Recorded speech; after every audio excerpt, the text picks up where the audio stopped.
Auvergne-Limousin, donc l'ADAPT, association qui a animé la semaine dernière avec ses partenaires la 17e semaine nationale pour l'emploi des personnes handicapées. Et on avait trouvé avec nos copains et collègues de l'APF que la thématique que nous traitons aujourd'hui dans ces États régionaux allait très bien avec celle de la semaine pour l'emploi des personnes handicapées. Voilà pourquoi ces États régionaux se trouvent arrimés la semaine pour l'emploi. Et on peut dire que dans le Rhône, c'est vraiment aujourd'hui qu'on pourra conclure cette grande semaine. Tout à fait. Se dire aussi que nous travaillons depuis plusieurs mois avec un comité de pilotage dont un certain nombre d'associations ont accepté un certain nombre de rendez-vous au cours de ces derniers mois et d'autres qui ont pris le train en route et qui se sont greffés assez facilement dans la réflexion. Vous verrez tout à l'heure une diapo qui reprend l'ensemble des logos de tous nos partenaires qui ont permis de réaliser cette journée. Voilà, donc cet après-midi, nous sommes en assemblée plénière et on remerciera jamais assez la région de nous offrir cette merveilleuse logistique à disposition des citoyens. Par contre, vous avez tous remarqué qu'on a commencé les États régionaux de l'inclusion cette année par les ateliers, la parole à chacun de vous en petit comité. Et donc, voilà comment on a donné déjà un premier signal de participation citoyenne. Chacun a des choses à dire et cet après-midi, eh bien, nous allons avoir une autre dimension qui va commencer par la grande dimension symbolique des prises de parole et d'ouverture, notamment par Marie-Odile Novelli, qui nous fait souvent, voire toujours, le plaisir d'honorer nos travaux de sa présence. Et donc, elle va prendre la parole au niveau du Conseil régional.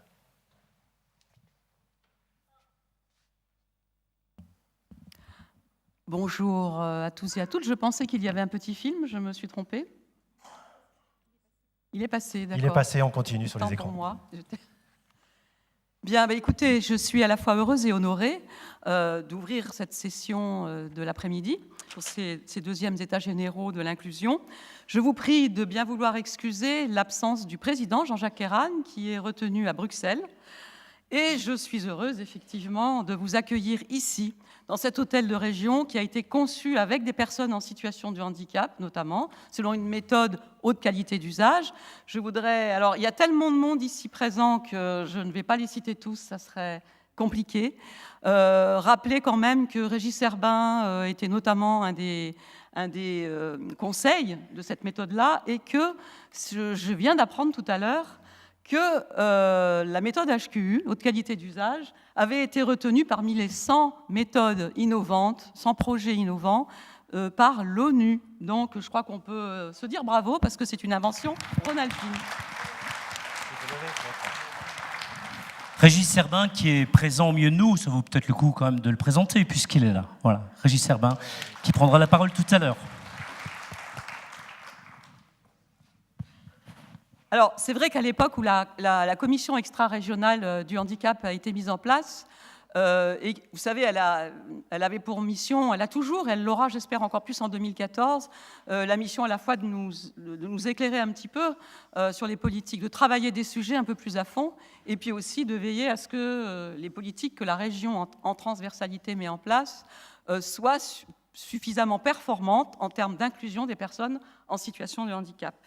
Mais à l'époque, déjà, la question du chômage et de l'emploi était un sujet très important. Aujourd'hui, la situation ne s'est pas améliorée, bien entendu, hein, loin de là, puisqu'une personne handicapée sur 5 qui souhaite trouver du travail n'en trouve pas. C'est dans ce contexte, effectivement, que nous ouvrons ces états généraux de l'après-midi. Le travail, est-il besoin de rappeler qu'il est vecteur d'effets positifs? Premièrement, l'autonomie. L'autonomie, quand on gagne de l'argent... on est autonome sans rendre de compte à personne. La sociabilité, puisque le travail est un lieu de rencontre dans lequel on peut souvent tisser des liens de camaraderie. On peut évidemment il permet d'acquérir une position sociale, une place dans la société, ce qui est quand même essentiel à l'estime de soi. Et puis, il donne évidemment un sentiment d'utilité sociale, et ça n'est pas rien. Il y a donc, évidemment, un premier enjeu qui est de contribuer le plus possible à ce que les personnes en situation de handicap qui le peuvent et le veulent accèdent à un emploi. L'accès à l'emploi, je dirais d'emblée que nous ne pouvons pas nous contenter de laisser cette affaire à Cap Emploi, à la GFIP, au FIPH, parce que cette affaire nous concerne tous. Chaque employeur, chaque institution doit se préoccuper de la question à la fois de l'accès à l'emploi, mais aussi de l'emploi accessible. Je veux dire par là qu'il faut à la fois proposer du travail, mais qu'il faut le faire dans des conditions adaptées pour le travail, avec notamment le soin apporté à la chaîne de déplacement, mais aussi, et on l'a vu tout à l'heure, puisque je suis arrivée plutôt en fin d'échange ce matin, toute l'importance qu'il faut attacher à la question de formation des salariés qui accueillent les personnes en situation de handicap, et évidemment, et on va y revenir, la formation de ceux qui ont pour objet de préparer à un métier précis les personnes en situation de handicap.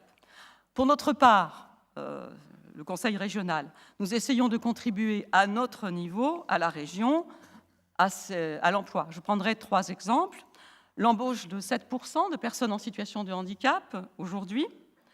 Il s'agit de la délégation aujourd'hui de Madame Éliane Giraud, qui donc conduit cette affaire à son terme. Il y a bien sûr, je n'y reviens pas, le siège, l'adaptation des postes de travail, qui donc ont quand même été suffisamment remarqués pour que nous ayons le prix de l'accessibilité à l'emploi au début de cette année. Et puis, il y a la formation. La formation, c'est une compétence importante de la région. Et donc, il y a une démarche de labellisation des organismes de formation, qu'il s'agisse des CFA ou qu'il s'agisse des organismes associatifs, qui s'engagent à pouvoir accueillir des personnes en situation de handicap. Donc ils se forment, ils essayent de progresser, il y a un jury avec des personnes de Rhône-Alpes qui sont des personnes compétentes, c'est un jury bénévole qui travaille très bien, et ces organismes donc, qui le méritent, obtiennent un label H+. Vous pouvez vous rendre sur le site de la région ou sur le site handiplace.org pour avoir davantage d'informations sur cette labellisation H+. Aujourd'hui, donc, environ 260 CFA et organismes de formation sont reconnus, H+. Cela concerne environ 1200 personnes en situation de handicap. Donc, nous ne sommes pas dans les ESAT, nous ne sommes pas dans les instituts spécialisés, nous sommes bien dans des organismes de formation de droit commun. La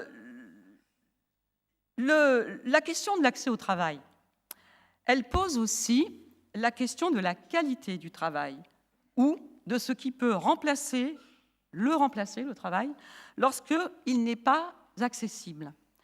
Et on l'a vu, le travail remplit plusieurs fonctions qui peuvent être aussi réalisées par d'autres types d'actions ou d'engagements.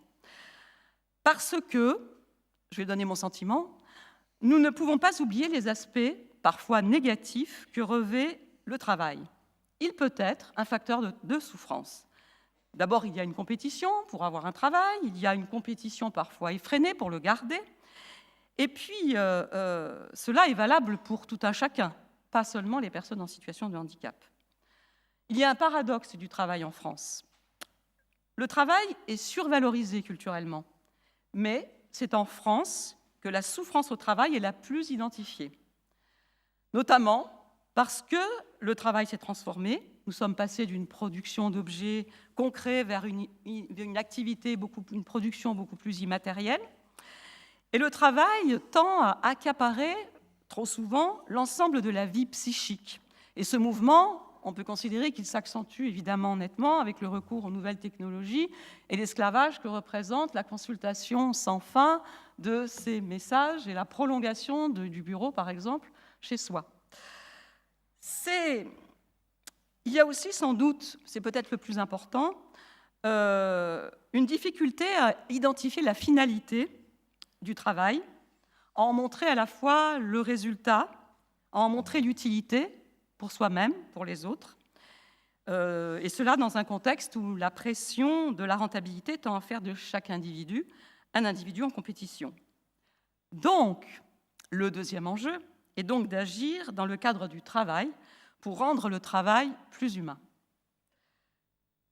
Par exemple, être plus proche de ce que l'on produit, proche de ses clients, proche de ses collègues, voir le bout de ses actes, favoriser des équipes stables, laisser dans la mesure du possible le temps de bien faire les choses et d'en montrer le résultat. Et parce que les personnes en situation de handicap sollicitent notre capacité à prendre en compte l'humain, elles peuvent nous apprendre beaucoup sur ce point.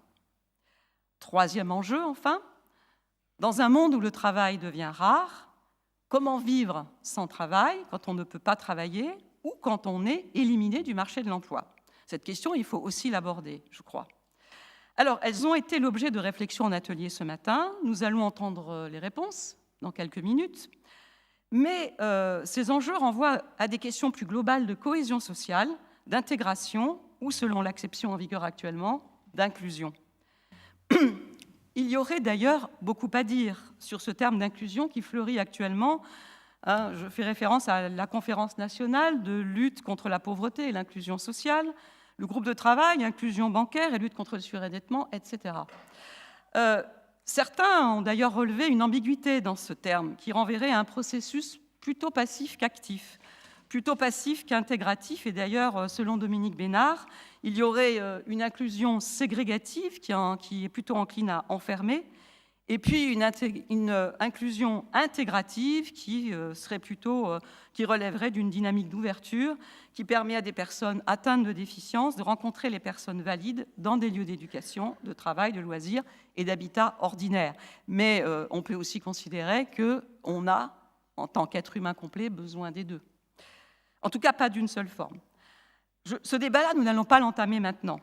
Mais peut-être peut-on se dire simplement que si l'inclusion sociale est considérée comme le contraire de l'exclusion sociale, alors elle concerne bien les secteurs économiques, les secteurs sociaux, les secteurs culturels et les secteurs politiques de la société. Elle renvoie bien à un objectif de cohésion sociale qui suppose à la fois l'existence de solidarité et le partage de valeurs et de normes. La fonction de l'emploi qui permet de gagner sa vie, d'avoir une place dans la société. Mais cet emploi ne saurait être le seul vecteur de sens, le seul vecteur d'utilité, de sociabilité, de développement personnel et collectif plus fraternel. Parfois même, il s'oppose à ces valeurs.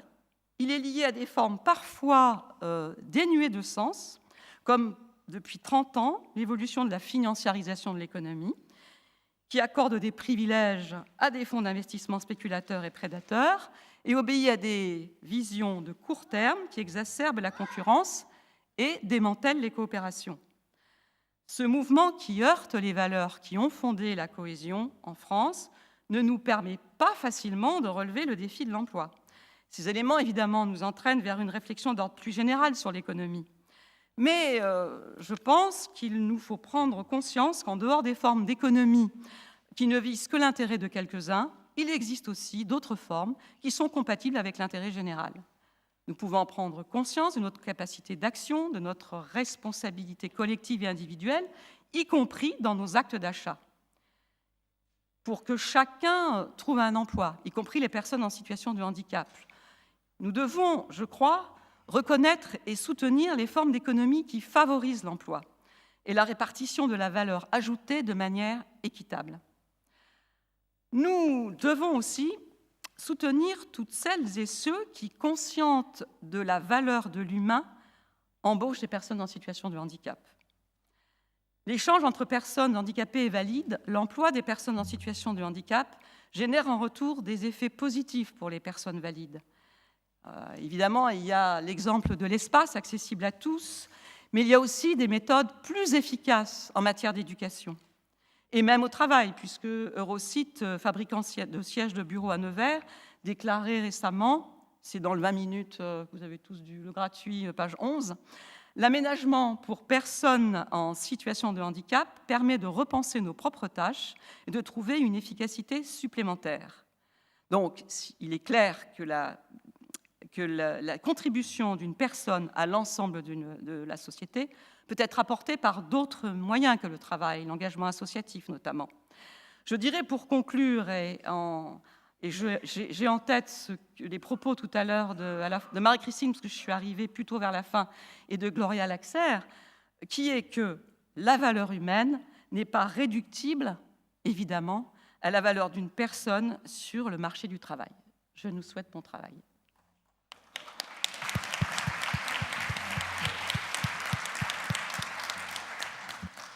Merci, Madame Novelli. Juste, je profite de votre intervention pour signaler que dans la pochette du participant, vous trouvez une lettre du président Kéran qui s'adresse à vous pour ces états régionaux de l'inclusion. Peut-être aussi une information intéressante. Dominique Rongione, conseiller auprès du président Kéran, me disait tout à l'heure que notre journée est retransmise en direct sur tous les postes des acteurs du conseil régional. Donc ça, c'est plutôt une bonne information et on partage cette information, bien sûr, avec eux. Vous dire aussi que vous avez dans cette pochette du participant 2 éléments importants qui sont l'enquête de satisfaction, parce qu'on a besoin de connaître votre avis sur cette journée. Donc n'hésitez pas à la remplir et à la remettre à la sortie de notre assemblée. Attendez la fin de la journée pour la remplir. On ne sait jamais ce qui peut se passer encore cet après-midi. Prenez le temps. On récupérera aussi les badges. Là, c'est l'économie qui le demande, de récupérer les badges pour que ça serve l'année prochaine. Je profite aussi de ce temps, avant de laisser la place à l'ouverture de ces 2e états régionaux de l'inclusion du côté associatif, pour signaler quand même une bonne nouvelle, en tout cas pour nous à l'APF, c'est que nous avons le plaisir d'avoir cet après-midi la participation de M. Prosper Teboul, qui est actuellement directeur général de l'ADPI du Rhône et qui d'ici quelques heures sera directeur général à l'Association des paralysés de France. Donc merci de votre présence et merci d'être avec nous. M. Prosper Teboul, voilà, vous vous présentez.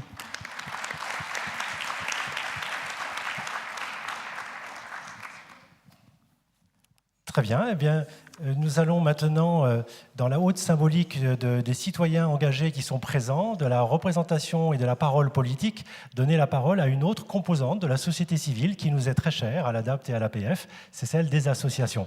Et donc, je voudrais donner la parole à Jackie Piopi, qui est le représentant du Conseil régional APF pour la région Rhône-Alpes. Merci Thierry.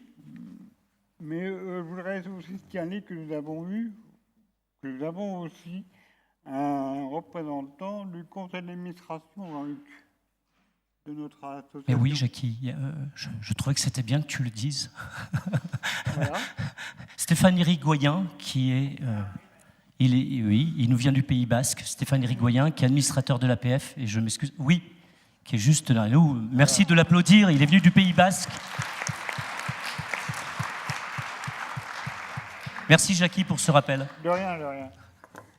Madame la vice-présidente du Conseil régional, Mesdames, Messieurs, j'ai le plaisir aujourd'hui, au nom du Conseil APF de région, d'ouvrir avec vous la 2e partie des 2e états régionaux de l'inclusion de notre région Rhône-Alpes. Hier, l'insertion ou l'intégration se faisait surtout par le travail. Il est important de se rappeler que l'Association des paralysés de France, accompagnée d'autres associations dont l'APF, en 1954, ne sachant que faire des esquintés de la guerre, ont participé à la création de l'Association pour la réhabilitation professionnelle par le travail protégé, laquelle a créé le premier CAT à Paris. L'APF a créé, à la même époque, le CAT de Reims, et que cela a été toujours une volonté de notre association que ses adhérents puissent avoir un travail. Aussi a-t-elle créé des instituts, des centres de formation. Le JAR à Boisdon en est de cette époque. Aujourd'hui, penser l'inclusion, c'est penser une société ouverte et à la portée de tous, une société qui s'adapte à tous ses citoyens. L'association des paralysés de France s'est saisie de cette question en publiant son plaidoyer construire une société ouverte à tous, puis en réaffirmant ses engagements dans son projet associatif. Bouger les lignes pour une société inclusive. Je souhaite souligner dès à présent le soutien du Conseil régional dans ce projet. Vous avez répondu présent à chacune de nos sollicitations. Votre accueil et votre présence à nos côtés aujourd'hui, Madame la vice-présidente, est pour nous un signe fort de votre engagement pour que l'inclusion progresse dans notre région. Nous savons combien vous avez œuvré pour que cette deuxième édition puisse se faire dans les meilleures conditions possibles au sein même du Conseil régional. Grâce au concours de tous vos collaborateurs, soyez ici remerciés. Depuis plusieurs mois, un comité de pilotage constitué de nombreux partenaires associatifs travaille à la construction de cette journée. Vous pouvez retrouver tous ceux qui se sont impliqués dans cette dynamique sur notre dispositif partenarial qui sera projeté à plusieurs reprises durant l'après-midi. La réalité de l'inclusion des personnes s'inscrit sur un territoire de proximité. La spécificité et la complexité de cette question nécessitent aujourd'hui une action de concertation avec tous les acteurs de la région qui souhaitent œuvrer en faveur de l'inclusion des personnes. Depuis les premiers États régionaux de septembre 2012, j'aurais souhaité que ce soit 72, mais c'était 2012. Les dynamiques partenariales ont progressé. Nous espérons que les acteurs de la société civile, les institutionnels, les politiques, mais aussi les partenaires économiques, les entreprises, pourront ensemble faire des constats et prendre des engagements. Car ces manifestations ont pour objectif d'initier une nouvelle façon de penser la société, le vivre ensemble, faire progresser l'inclusion sur la région pour améliorer le quotidien des personnes. Je vous souhaite à toutes et à tous une bonne journée et des échanges fructueux.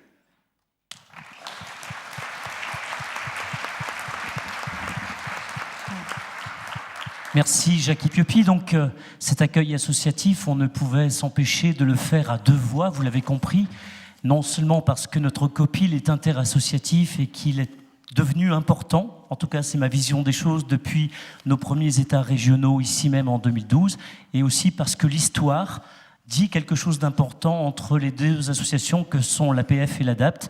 Et donc je laisse la parole à Nathalie Paris, directrice de l'ADAPT du Rhône. Merci.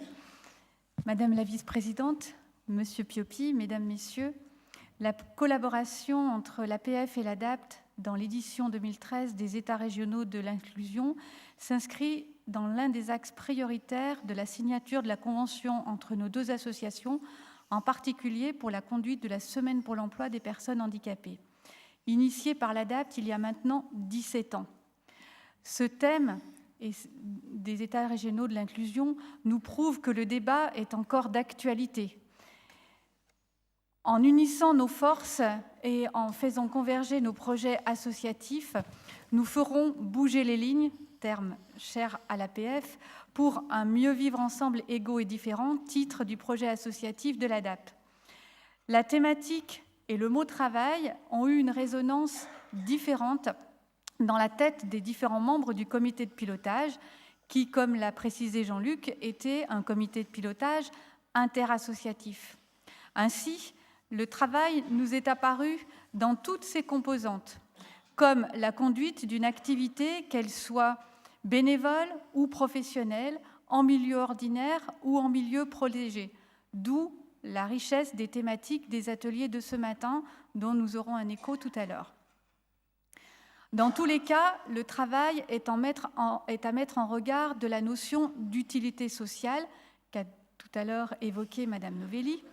En ce sens, nous devons toujours entendre la demande de travail comme une envie de trouver sa place en tant que citoyen participant de façon directe ou indirecte à la production de biens ou de services dans notre pays et au-delà des frontières. Ces États régionaux clôturent la Semaine pour l'emploi des personnes handicapées en Rhône-Alpes, je dirais effectivement un petit peu au-delà de la Semaine pour l'emploi des personnes handicapées qui, elle, s'est terminée au Parlement européen ce vendredi à Strasbourg et qui avait quand même été préparée et annoncée par le directeur général de l'ADAPT, M. Blanchet, avec la ministre, Mme Carlotti, auprès de la Commission européenne à Bruxelles. Donc peut-être que M. Kéran en aura encore des échos aujourd'hui, mais on se fait peut-être peu d'illusions, car la thématique, certes, commence à être entendue, mais n'est pas encore une des priorités politiques de la communauté européenne. Il nous faudra encore beaucoup d'États régionaux pour en arriver là, mais je crois que nos débats d'aujourd'hui sont extrêmement importants, puisqu'ils devront, au-delà de ce que l'on peut s'être dit et avoir échangé encore ce matin et cet après-midi, s'enrichir des bonnes pratiques au-delà de nos frontières. Alors, construisons ensemble une société plus accueillante pour que chacun ait un travail. Il y a du boulot.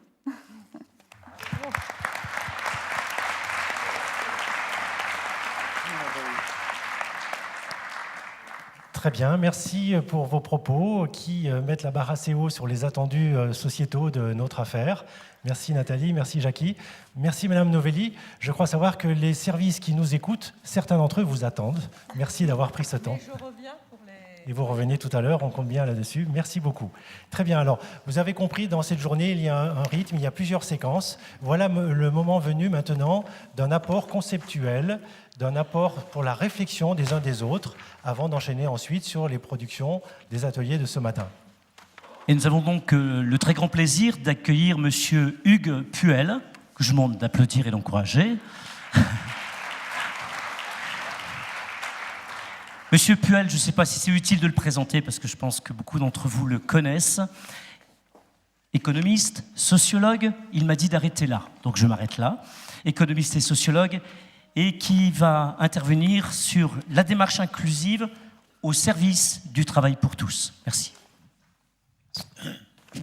Merci. Est-ce qu'on m'entend ? Alors, je voudrais d'abord remercier tous les organisateurs des États régionaux de l'inclusion de m'avoir invité, parce que je suis très content et très honoré d'avoir l'occasion de vous adresser la parole. Alors, Madame Novelli vient de faire un tableau large des questions de travail et emploi, notamment dans la région. Mon exposé va se centrer sur deux questions auxquelles je vais essayer de répondre, plutôt pour lancer la réflexion que pour donner des réponses assurées. Première question, j'attaque tout de suite la première question. Pour entrer dans une démarche de société inclusive, que signifie l'expression du travail pour tous ? Si l'on veut savoir de quoi on parle, travail et emploi doivent être distingués. Je vais insister assez lourdement sur la différence entre ces deux mots. Ce que les économistes appellent le plein emploi signifie le niveau d'emploi compatible avec une économie qui est intrinsèquement monétaire et financière.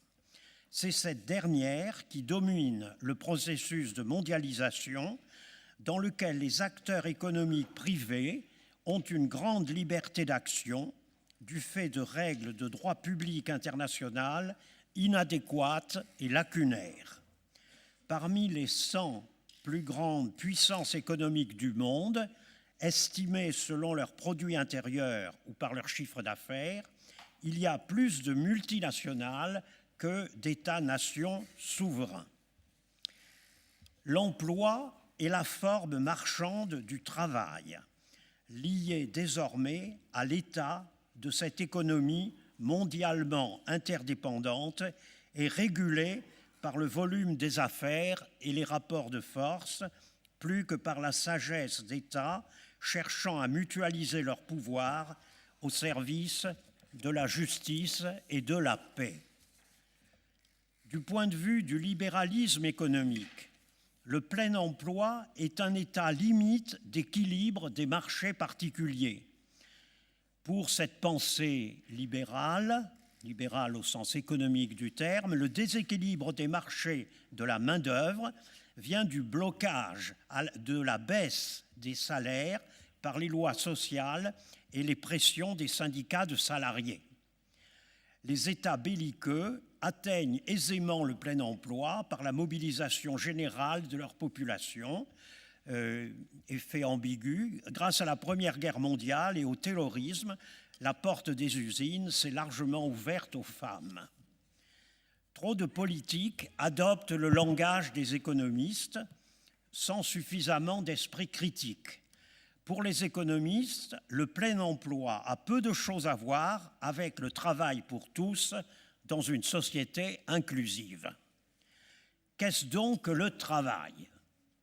Le travail est un terme ambivalent avec ses deux faces.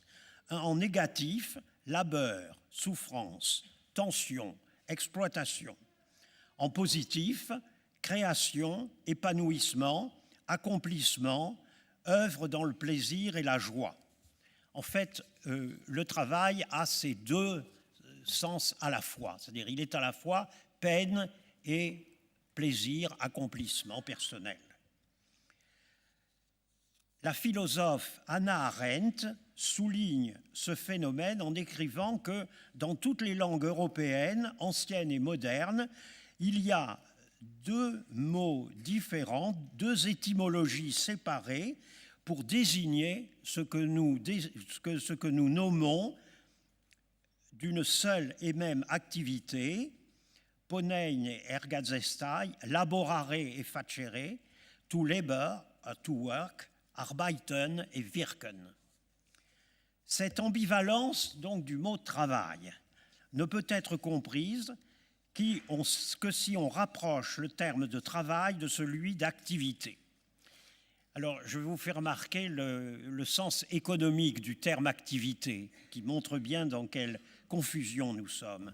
La personne active, au sens économique du terme, se définit comme celle qui participe à la production sociale échangeable, c'est-à-dire à l'économie dans sa matérialité mesurable des comptes nationaux, c'est-à-dire le volume des affaires publiques et privées. Le travail est ici identifié à l'emploi au sens des économistes. On n'est plus seulement dans l'ambivalence, mais dans l'équivoque et même dans la confusion. Au sens général du terme, l'activité revêt deux formes, celle de l'activité immanente et celle de l'activité transitive. L'activité immanente, c'est celle de l'exercice de l'intelligence, de la mémoire et de la volonté. C'est le cœur de l'humanité de l'homme, son intériorité profonde qui constitue son humanité, là où se rejoint l'ultime de la vie humaine et l'intime le plus profond. Ces activités immanentes ne sauraient être ignorées dans une société inclusive, dans la mesure même où elles concernent les personnes elles-mêmes, dans le meilleur d'elles-mêmes, dans leur travail, dans leur activité principale, et sont à la racine de leur histoire. L'activité transitive est celle qui transforme les rapports avec la nature et les rapports entre les personnes. Elle vise la production et l'organisation dans un sens plus large que l'activité au sens économique du terme. Il s'agit en effet de toute l'activité liée à la vie quotidienne des familles et s'étend à une grande partie de l'activité éducative, culturelle, scientifique, artistique, relationnelle et sociale. L'activité humaine est plus que le travail et le travail est plus que l'emploi. Chômer signifie s'arrêter de travailler pour se reposer et mener d'autres activités plus gratifiantes et souvent plus signifiantes. Le chômage au sens moderne est une invention de la société industrielle. C'est une inscription auprès d'une administration destinée à aider au reclassement sur le marché du travail, éventuellement à fournir un revenu de remplacement sous conditions légalement et réglementairement précisées. Le chômeur est considéré comme un actif, au sens économique du terme, car il est inscrit dans les circuits de la comptabilité publique. Et puis, même s'il ne touche aucune indemnité, il coûte en tant qu'usager des services publics. On parle donc ici de l'activité au sens de production sociale échangeable, non de l'activité immanente et transitive qui caractérise l'humanité de l'homme. Le plein emploi se définit par un taux de chômage qui inclut le chômage dit frictionnel, selon l'image mécanique d'un moteur qui ne tourne pas à 100% de son régime. Mais le plein emploi n'est ni le chômage zéro, ni le travail pour tous. Donc un vocabulaire équivoque, ambivalent, imprécis, vague et confus peuple nos débats sur le travail. Si nous cherchons à définir le travail pour tous dans une optique d'inclusion sociale, notre discours doit tendre à la rigueur et pour cela notre vocabulaire doit être précis. Telle est ma réponse à la première question. Alors j'en arrive maintenant à ma deuxième et dernière question. Que faire pour œuvrer à l'avènement d'un travail pour tous dans une société inclusive? Ici, le point de départ ne peut se limiter à une critique des concepts de l'économie, de la dite science économique, abusivement dénommée ainsi, mais suppose un peu de philosophie. Ce n'est pas la même chose de définir l'homme, comme le fait le philosophe Heidegger, comme un être pour la mort, ou de le définir, comme le fait Hannah Arendt, comme celui ou celle qui a traversé l'expérience du miracle de sa naissance. Les femmes sont plus directement concernées par ce miracle, puisqu'elles en sont les actrices majeures. La société inclusive repose sur 3 piliers, une sur les capacités et les droits de l'homme, la seconde sur la reconnaissance par la société, la troisième sur notre posture de base face aux autres.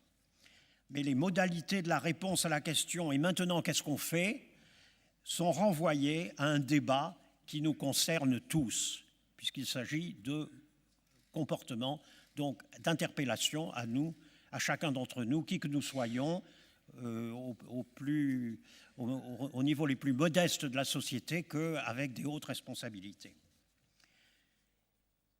Donc, première caractéristique de la société inclusive, je vais le montrer par un exemple emprunté à un économiste originaire du Bangladesh qui s'appelle Amartya Sen. Il a mené, il y a longtemps, il y a déjà plusieurs dizaines d'années de ça, des recherches de théorie économique très abstraites. Et puis, il s'est intéressé au sujet suivant, qui était, comme il était de l'Inde, du Bangladesh, très précisément, à comparer le nombre des morts des famines en Inde et en Chine pendant les années 1940 et 1950. Et il les compare avec le volume des réserves alimentaires dans chacun des 2 grands pays. Et il constate qu'il n'y a aucune corrélation entre les deux.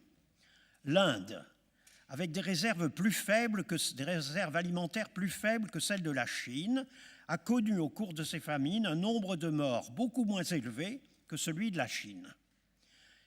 Sen en tire la conclusion que la démocratie politique est plus importante pour limiter les effets catastrophiques des pénuries alimentaires que le montant des réserves alimentaires, sans que celles-ci, évidemment, soient inutiles.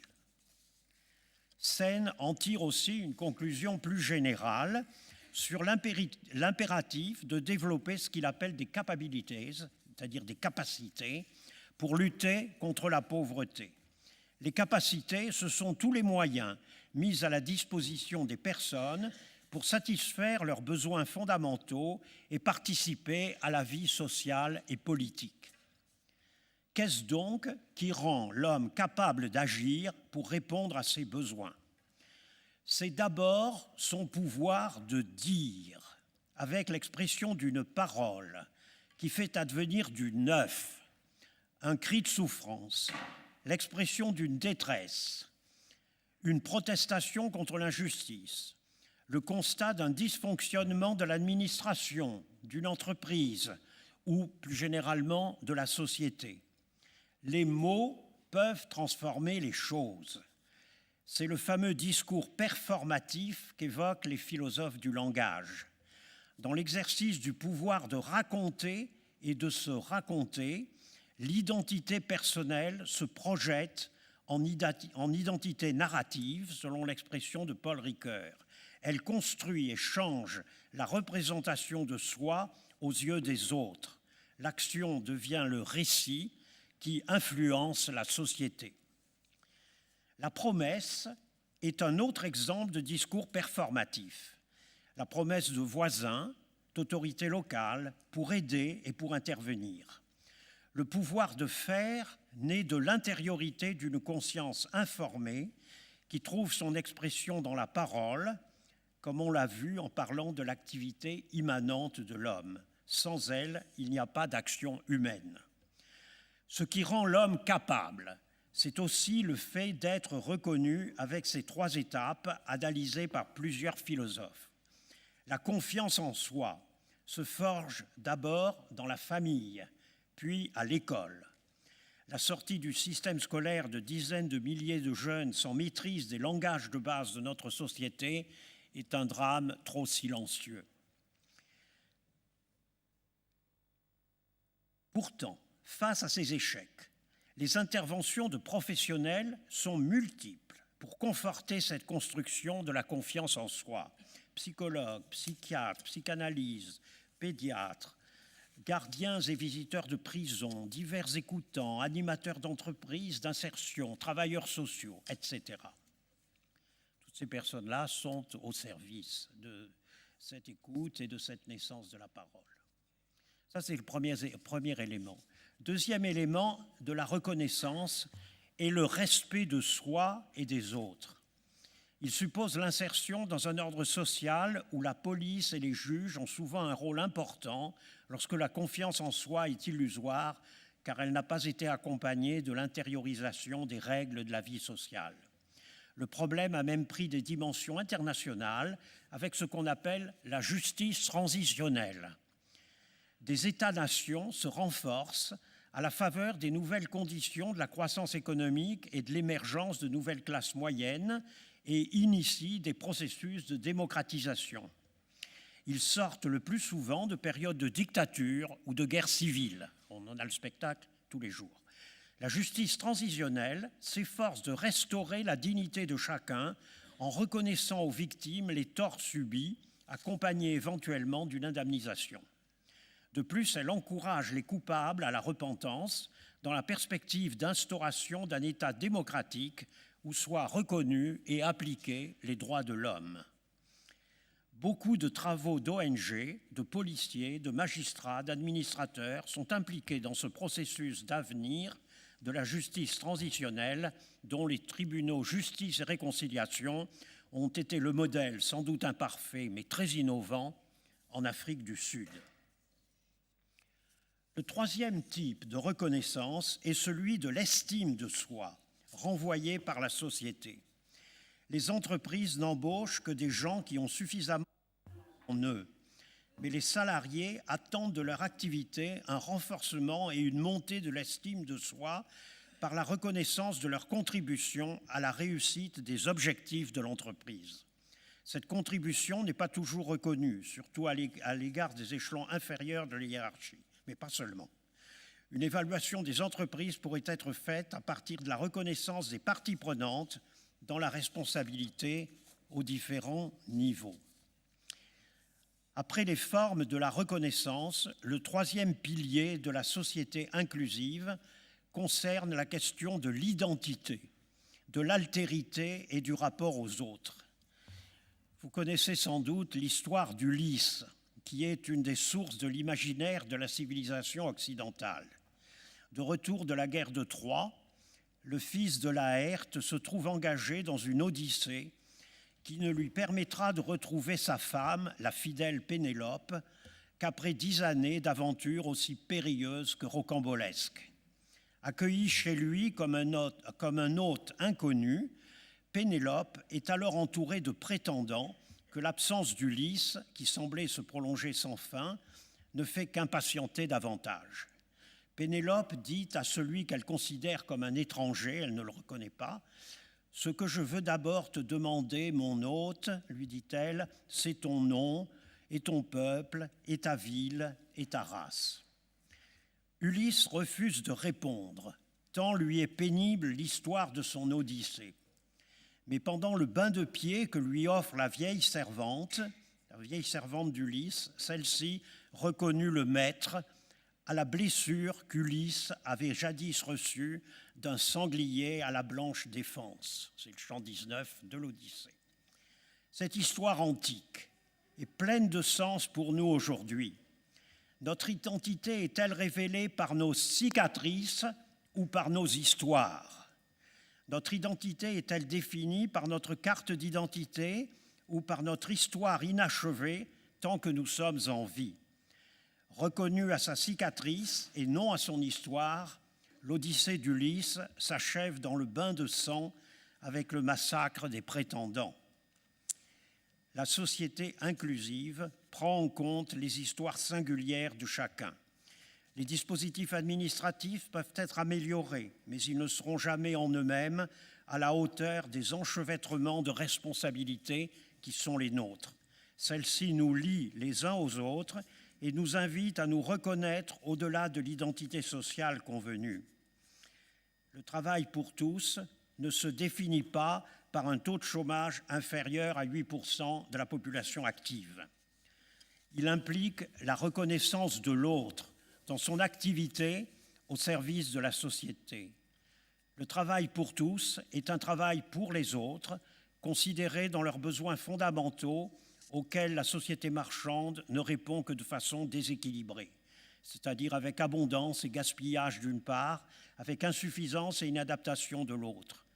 Le travail pour tous est un travail à soi et pour soi, un travail qui donne sens à la participation à la société, car il sera reconnu non seulement pour son utilité sociale, mais aussi comme l'expression de personnes vivantes et fraternelles. Je vous remercie.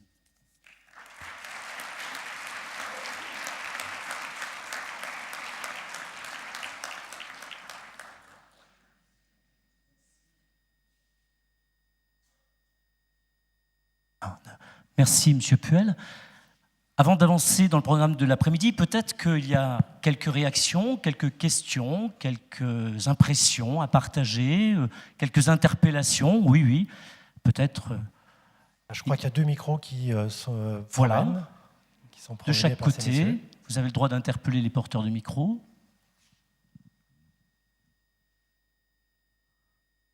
On me fait remarquer judicieusement que vous avez un micro chacun devant vous sur les pupitres aussi. Il ne reste plus qu'à trouver les questions.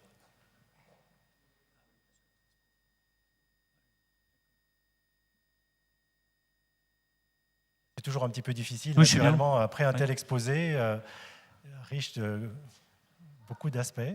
Alors même si c'était très bien, qu'est-ce qu'on a envie de souligner? Voilà, on a le droit de souligner quelque chose, peut-être, un point qui vous semble important. C'est assommé. Oui, monsieur, attendez. On va faire venir un micro vers vous, ce sera plus simple. Mickaël, si tu veux. Voilà, monsieur qui est juste là.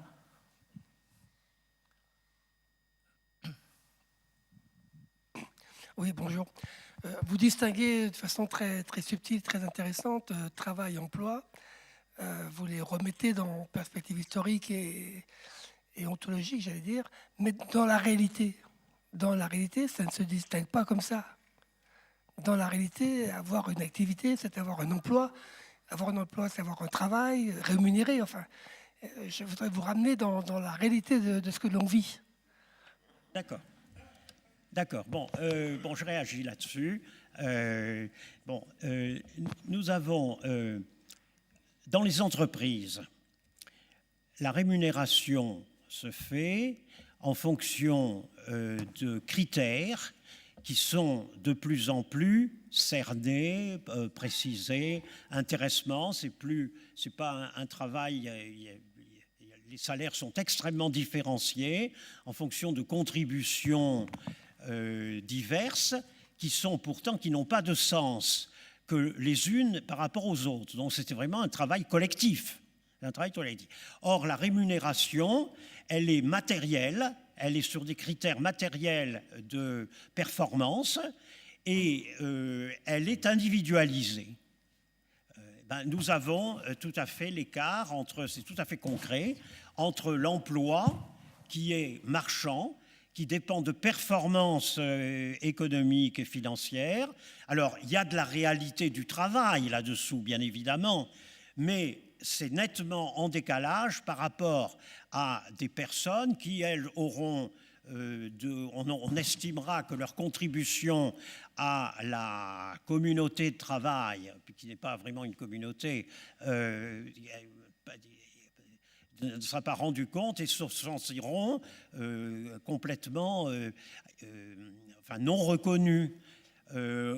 On sait bien, ça fait longtemps que les sociologues ont analysé des phénomènes de grève qui se traduisent par des revendications d'augmentation de salaire, alors qu'en fait, le fond du malaise, c'est que leur travail n'est pas reconnu, il est méprisé.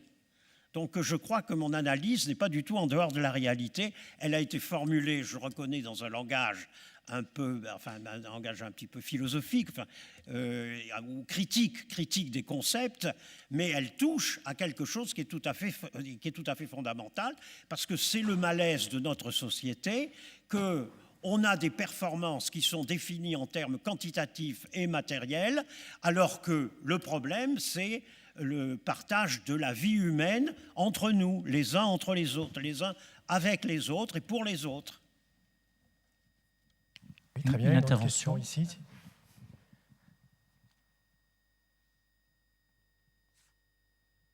Oui, je voudrais savoir où vous situez le travail non rémunéré, parce qu'il existe aussi. Ça s'appelle le bénévolat aussi. Le travail non rémunéré, je le situe comme du travail, justement.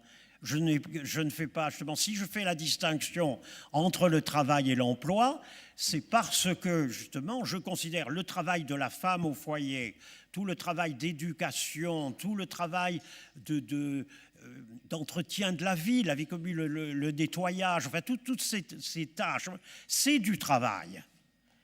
Et alors évidemment, il y a certaines formes de ces travaux qui ont pris la forme salariée, employée, avec une rémunération souvent peu satisfaisante d'ailleurs.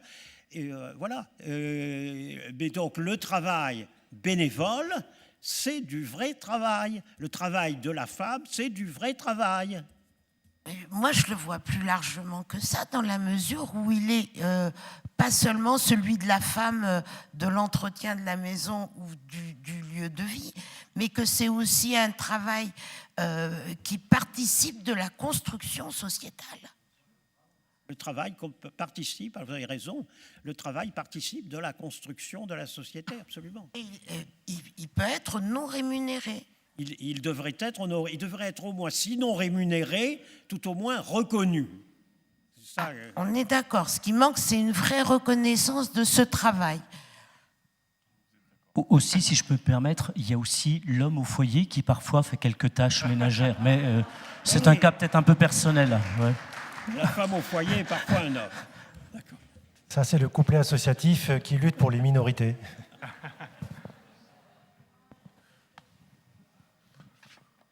Une autre question. Oui, Jean-Baptiste. Oui, Jean-Baptiste, c'est bon, le fondateur du réseau humain.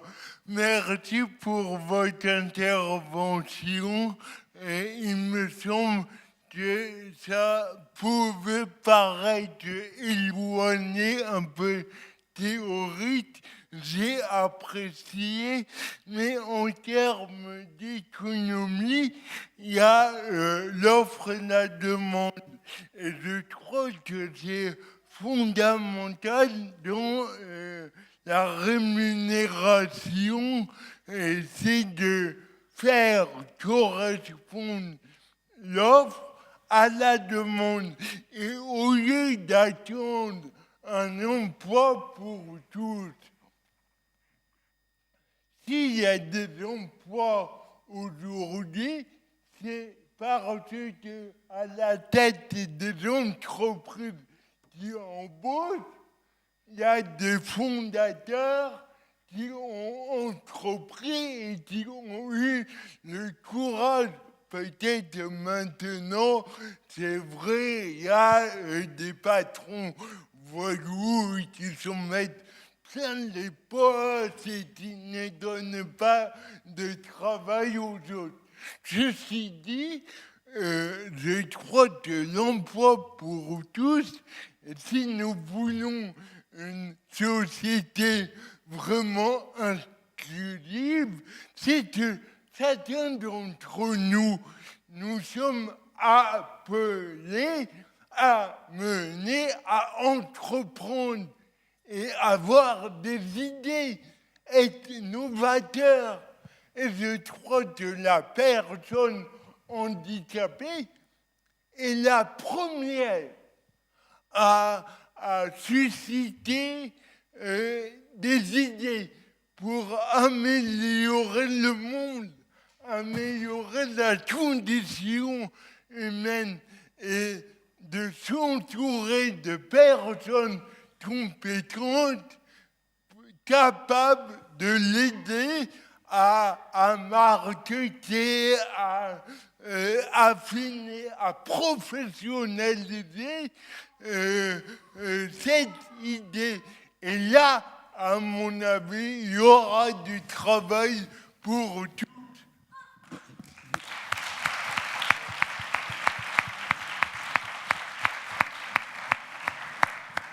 Vous m'avez parfaitement compris. Une dernière intervention, peut-être? Oui, allez-y. Encore une question? Oui. Oui, je voulais aller un peu dans le même sens que le monsieur, re-soulever une question que j'ai soulevée ce matin. C'est pourquoi les personnes handicapées devraient, leur travail serait plus du bénévolat par rapport à des personnes valides qui, elles, ont une rémunération à compétences égales. Voilà.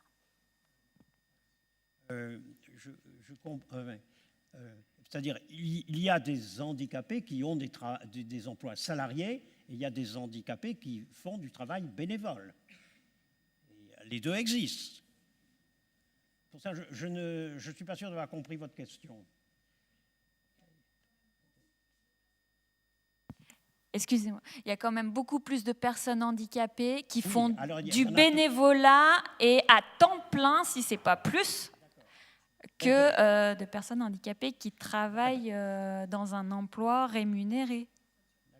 Oui, tout à fait d'accord. Mais ça veut dire que justement, cette reconnaissance, c'est un déficit de reconnaissance. Parce que le salaire, la rémunération, c'est une reconnaissance. Et le fait que ce soit plus difficile pour des handicapés d'accéder à un emploi salarié traduit cette difficulté de la reconnaissance de l'apport possible